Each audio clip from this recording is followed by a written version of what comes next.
O te whaafelo I atu I lau whaafonga anga I le nei tae au, usi mai lau whaafonga o talafo ala Radio Samoa. Tasi le ward al whale mai a Hawke's Bay wa vavai ese mawhaia sa, a o tau mawhaia I e tau fiofi le mālosi o le pipisi o le norovirus.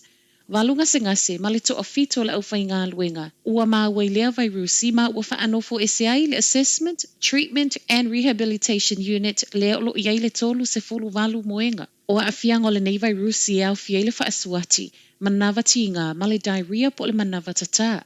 Mai le pulenga u whaatala sangaina so o se tangata siasi o māua I nei aunga. E awana I asiasi atu I le whale mai I a inga po o wolo tau fia.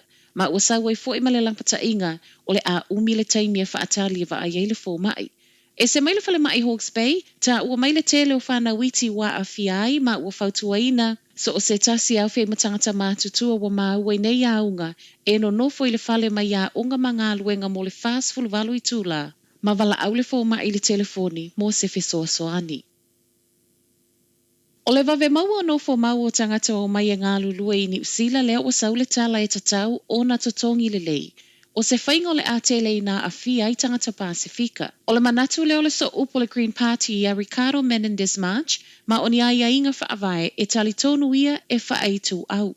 O le fast track policy o lo tau lai lei ngā luenga e valu se furu lima, ma o le telo nei awa no whai ngā luenga e anga wa ai tangata ngā lulua e mawalulunga to mai, to e silia ma le whaaluaina to tongi mai le median wage.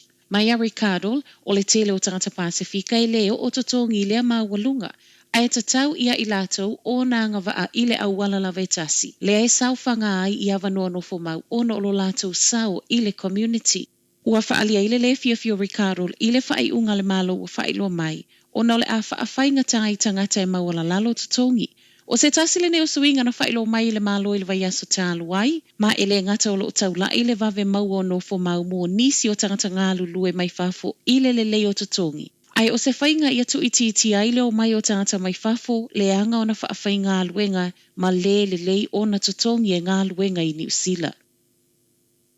Toi titi 4 miliona tu pe whaalu, ona o le leona tu ese o la pisi wa tā ua o recycle a au kilani. I totono le lua tausanga walu, la talata le tolu se fulu fitu wafe tone la pisi recycle. Sa le tatau no le recycle ma ua toe whaalu ai nei lea vai ngā tu pe tele e totongi ai po o tu pe lava a tangata au kilani. Mai le Auckland Council e iai nisi o pisi nisi e le malamalama I la pisi e tatau no le recycle. Ma ele ngata na mawai a ano manufasi, o toe ngā mea ai, pepa I ila, lava, ma le tele o toys. E ui I lea whaamtalanga o le malamalama po o ao tau tai o le recycle, mai le sui o le Waste Solutions e mawhaio na ngalo, po o le au ngata lava o tangata au kilani. Mai le council, e le toi avese bene whaawau beo na le usita ia whaatonunga o lo tu ina mai. A o whaatali lea so tele o le paketi, se lau iwa se fulu miliona o le aalu mo le mental health services. Se lau miliona o whaelo mai le malo o le a whaatupe specialist mental health and addiction package, a o le isi iwa se fulu miliona e whaalau tele le malo loina o mawhauwhau o whanau. Sau noanga nei le minister o soi fo malo loina Andrew Little ana nafi, ma e whātau sang o le a whaasoai lea vai ngā tupe mo le mental health.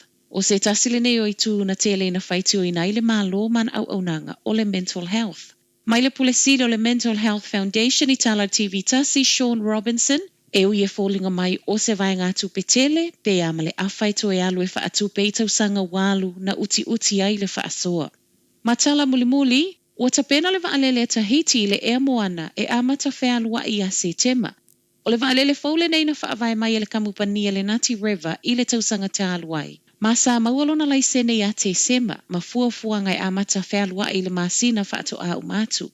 O le ea moana silia ma le lua se laulana a whai ngā luenga, ma le whaiunga le lua afe lua se fulfalo I le naunau ta inga, I o atu I aiwa whaupopo I le tolu se fulu pasene lona ma losi I tutono le makete o whewa inga vaalele, lea o loo ave uma e le ea Tahiti.